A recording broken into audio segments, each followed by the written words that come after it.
Decorated my cake.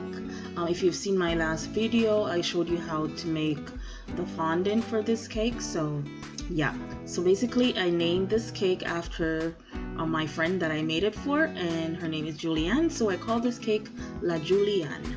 Okay, so here I have my 8-inch cake, I have my turntable, and I have my 8-inch cake board underneath that.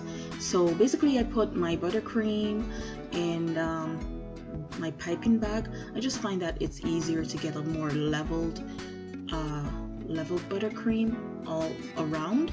So yeah, I'm just gonna smooth that out and then add my next layer.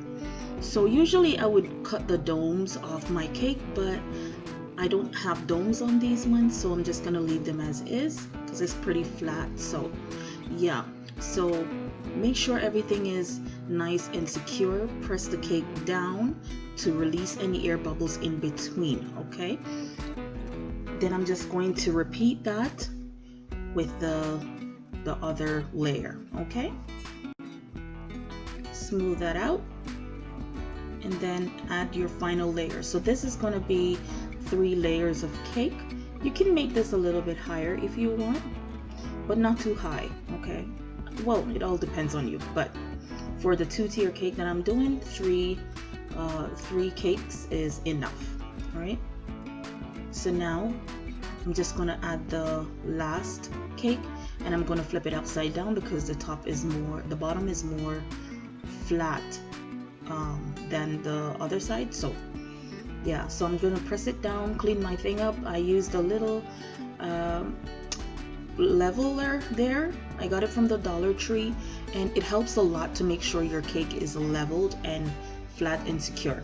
So now I'm just going to do a quick crumb coat on this cake to trap all the crumbs in, so you know your cake is nice and neat at the end.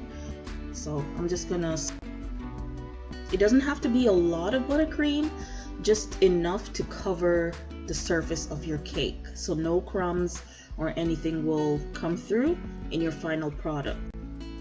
All right, so now that's done, I'm going to use my bench scraper to just neaten that up a little bit. It doesn't have to be perfect, but you know, just to neaten it up a little bit so the next layer of frosting you put on will make it easier for you to be nice and smooth. Okay, clean the top up, and then I'm going to pop that in the fridge.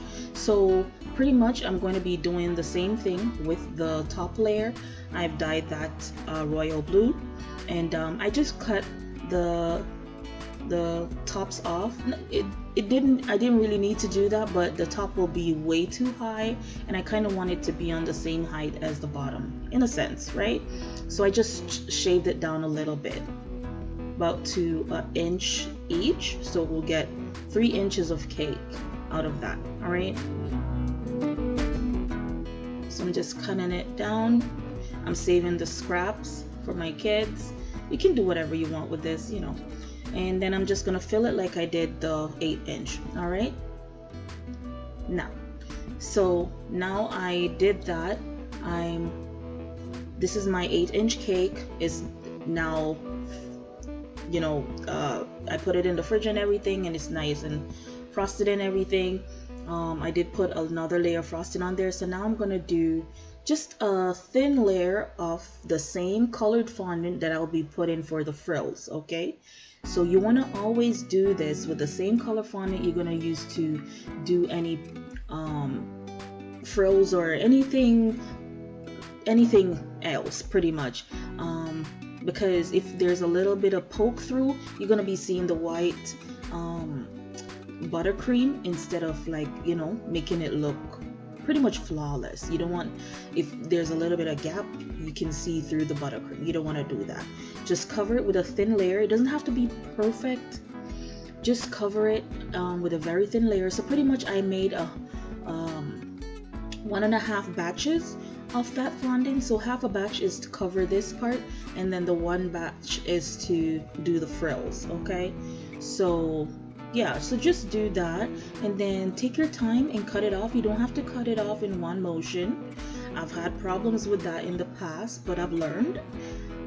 So yeah, so that's pretty much what I did. So Here I have my 6-inch, my top tier. It's very chilled enough for me to hold it without it the buttercream coming off on my hands. So now I'm just smoothing it out. So this part you want to make sure the fondant is perfect. Okay, why I said that is because there's not gonna be any cover-ups or whatever. So just make sure you roll it thin enough and roll it wide enough to cover your 6 inches. Better you have some overlapping, other than it's too short and then you have to struggle with it to, you know, to stretch it down and all of that. It might work, sometimes it works for me, but I'd rather go the easier route than to, you know, keep doing that and then it rips and all of that and it causes a lot of problems. So make sure this part is perfect. Okay, take your time, turn it and rub it down with your hands. Make sure you're not wearing any rings. I've had that problem in the past. Trust me, I'm a self-taught decorator. I watch a lot of YouTube videos, so I learned a lot of things, but I've made a lot of mistakes in the past that I now know not to do because I'm using my hands to rub this down. I have my wedding ring on and I pretty much nicked the cake, the fondant, so you see that big dent in it, or my ring printed out in it. So make sure you remove all your jewelry, that whether it's the flat rings or the pointed rings, whichever one. Make sure you remove all jewelry from your hands when you're doing this so it doesn't nick the cake. Okay, unless you're a pro and you can work around that, I would suggest doing that. Alright, so now that's done, I pop back that in the fridge. Now I'm going to start on my frill. So I'm just taking a bit of fondant. I'm not going to use the whole thing all at once. I'm just going to work it up a little bit just to get that nice and pliable. And here I have some cornstarch. I'm using cornstarch instead of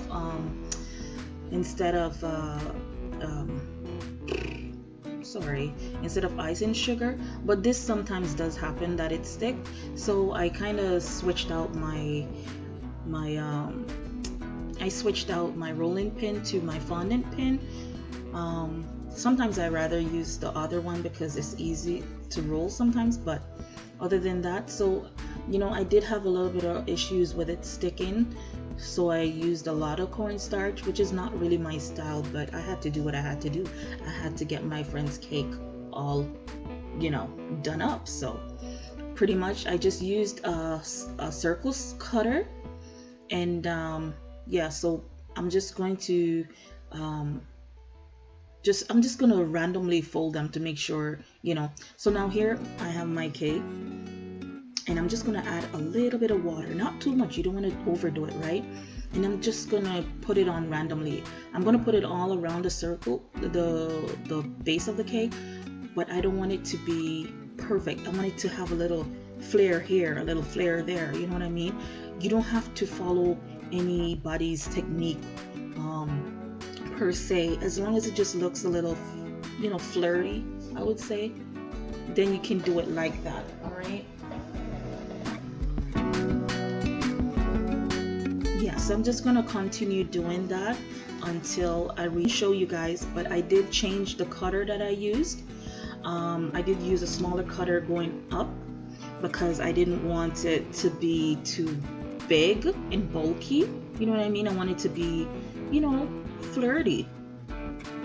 That's my technical, yeah, flirty.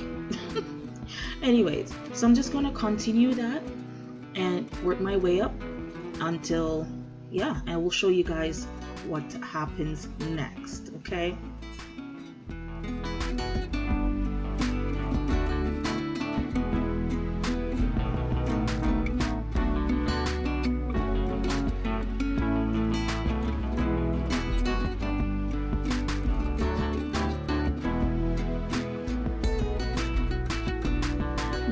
so I'm just gonna finish off the rest of the base of this cake, and then I'll change the cutter to the smaller one and then work my way up. So there I'm just doing a little flip and turning the fondant a little bit.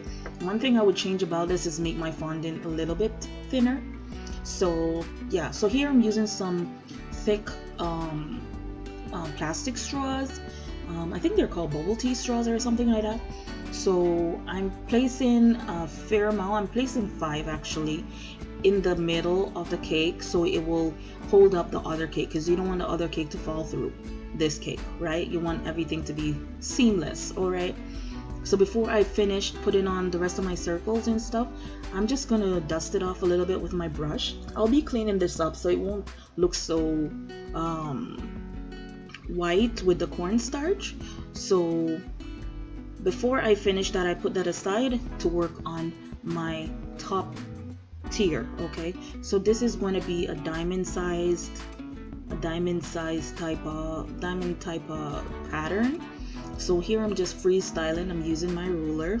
Y'all, you don't even get what happened to me, because I'm doing this and I'm like, oh, you're doing it, because I'm always scared of doing freestyle stuff and didn't remember that I actually have diamond patterns that I could have done this with.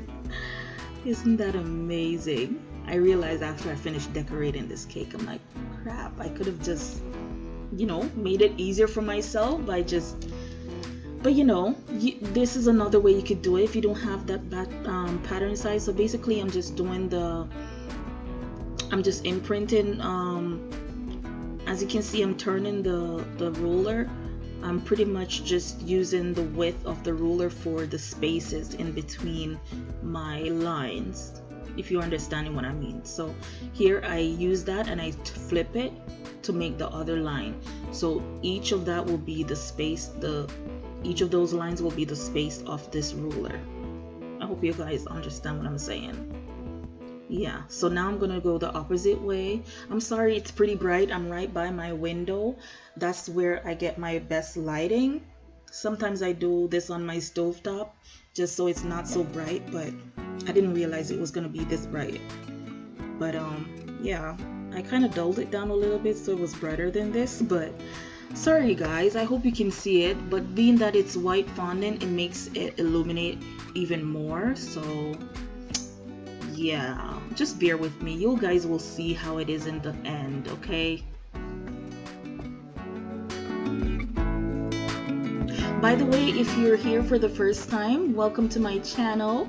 And if you're returning, welcome back to my channel. Thank you so much for your continued support. Please remember to like, share, and subscribe. Leave a thumbs up, leave me a comment, and all that good stuff. If you're here for the first time, and if you're returning, please continue to support me and know that you're greatly appreciated, okay? Thank you guys. Anyway, so now I'm using like one of those rubber tips. I don't remember what it's called, but it's like one of those rubber tips brush. So I'm just using that to score the line even deeper so it's more visible. The ruler, it did guide me with the lines and everything, so now I want it to be more defined. So I'm just going over all of this with the, what is called, I don't know, rubber tip thingy. Let's just call it that, the rubber tip thingy. Yeah, so now here I have my silver beads, because the theme of this cake is white, blue, and silver. So I'm just going to go in with a little bit of water. I used my tool that I got there that is like, it makes your stuff look like a pillow type of thing. So I just poke some holes and I'm just going to be adding some of my beads to that, okay? Alright, so now that's done. I'm just adding a little bit of buttercream to the bottom of my base, and then I'm going to add my fondant to the top of my cake to the top of that. Make sure to center it. Okay, you do need a little bit of buttercream under there just to hold that cake to the other cake. Okay, so now that's done, I can finish off with my frills and stuff. All right, so here I'm going to be adding a little bit of edible glue that I've made, but yeah, I'm going to be adding some bling to this. Yes, I'm going to be adding some bling to this. When I was shopping for this cake, this reminded me of my friend. She likes bling, so yeah. So I said, let me just put this on the cake, because she did give me another cake as a reference, but I don't like to do things exactly how another person do it. I like to put my little flair on it, you know. So yeah, there you go. So I'm pretty much gonna have to remove that because I need to finish the frills. And yeah, so basically I cut some other circles just to finish off. I need about a couple of more rows, so I'm kind of like, you know, just randomly putting it and just flaring it a little bit. It doesn't have to be perfectly, you know, symmetrical or whatever. It would be nice if it is, but I can't do that. I'm not perfect, so I do it the way it works for me. So yeah, I did that, and the cake turned out beautiful. I'm not trying to toot my own horn or anything, but it is what it is. I'm sorry, you guys. I'm in a good mood today. Okay. All right. See, I'm kind of turning it up a little bit just to give it that frill look. You don't want it to look completely flat. All right. All right. So here we go. I'm using a little bit of water on my brush to get rid of some of that cornstarch, and yeah, clean it up and stuff like that. All right, so now that's done, I'm going to just roll out a little snake. I'm just gonna roll, so I just kind of do like a semicircle type of thing. That's where I'm going to add my flowers to, so it just have that, you know, just like you see in the finished the thumbnail. So yeah, I'm using the bigger flowers on the ends. So pretty much what I did was made these flowers a couple of days ahead of time, so it will dry. So when I'm handling it right now, it won't like easily break, or it won't bend out of shape and all of that.